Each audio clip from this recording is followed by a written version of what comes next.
Lalabas nga tayo ngayon para bumili ng helmet at magro-grocery. This is Tin, dating Germany nurse, living in LU. At buti na lang talaga, nag-stop na yung ulan. Grabe kasi, wala na yung bagyo pero sunod-sunod pa rin yung ulan dito sa amin. Kaya ang hirap din mag-dry yung mga damit. Buti nga lang, meron malapit na laundry shop dito sa amin. And it seems yung mga tao sobrang busy din kasi nga ngayon lang ulit umaraw. Samahan nyo muna pala kami na bumili muna ng helmet kasi nga nagmumolds na yung mga helmet namin. Kaya hindi na din namin ginamit. Kasi mamaya magkasakit pa kami. Buti na lang talaga nakahiram tayo kasi dito sa amin, bawal ang walang helmet. Which is for our safety din kasi. Kaya kung may motor ka, dapat naka-helmet ka lagi. Kasi in case of emergency, hindi natin alam, di ba, meron kang protection. At dito nga kami bumili sa may pagdalagan dito sa amin. At tinitignan ko kasi yung may matte na helmet. Tapos nakita natin, kulay black yung meron sila. Kaya yun din yung gusto ko. Ang dating helmet kasi natin is yung SEC. Kaya yun na lang yung brand na gagamitin natin. Tapos, mas mura na din siya kumpara sa iba. May discount din na 200, kaya ito na lang yung kukunin natin. Gusto ko din yung fitting kasi yung last time na helmet ko, large yung kinuha ko. Akala ko maganda yun. Pero dapat pala, medium pala yung kinuha ko kasi nga dapat na-fit siya. At nung pagkatapos namin bumili ng helmet, magro-grocery na din kami. Alam nyo ba, nakita ko ang daming pila sa DSWD. Dito din kasi pumupunta yung mga nasalanta,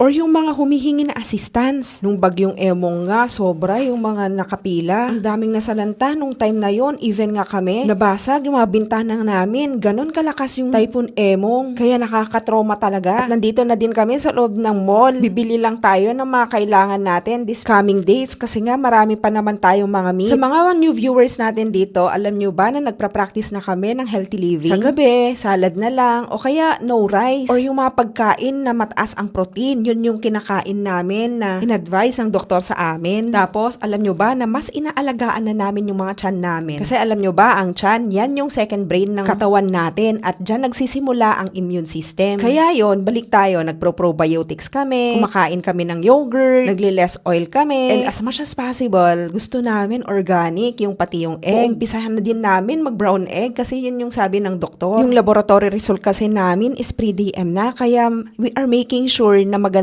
yung mga kinakain namin. At ayaw na namin tumaas at para mapababa na din yung HbA1c namin. Nurse pala kami ni Mick, kaya alam namin kung gaano kahalaga ang diet. Na imbes rice or mga carbohydrates yung kakainin, mas okay na lang na protein at fiber. Pero syempre, sa tanghali, nagra-rice naman kami pero 1 cup lang. Ayaw kasi namin na pagdating ng panahon na magsisisi kami dahil dito. At dahil lumalakas na naman yung ulan, dito na lang kami kumain sa may loob mismo ng mall. Alam nyo ba yung restaurant na to? Nakita ko yung branch nila meron sa Osaka, Japan. I didn't expect na meron pala sila doon. At ito pala yung in-order ko. Merong rice, may kimchi, may miso, at meron din teriyaki chicken. Nung tinikman ko yung miso nila, grabe, talagang kuhang-kuha yung sa Japan. 3 beses na din kasi ako nakapunta sa Japan, kaya alam ko kung paano ka-authentic yung lasa niya. Even pati yung teriyaki, pinatikim nga din sa akin ni Mick yung tonkatsu chicken niya. At talagang nag-flashback yung mga times na nandun kami sa Japan. Yung rice nila, legit din. Pero syempre, kung nasa Japan ka, mas masarap pa yung rice na makakain mo kasi premium. At alam nyo ba, kung nakakailang miso ako dyan, grabe, nakatatlong miso soup ako dyan kasi nga, unli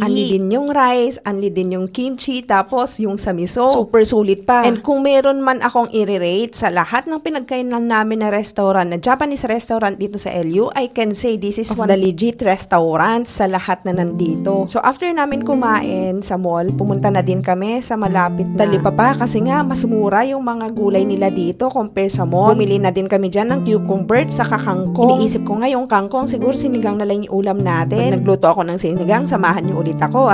Yun lang naman for today. Follow for more POV!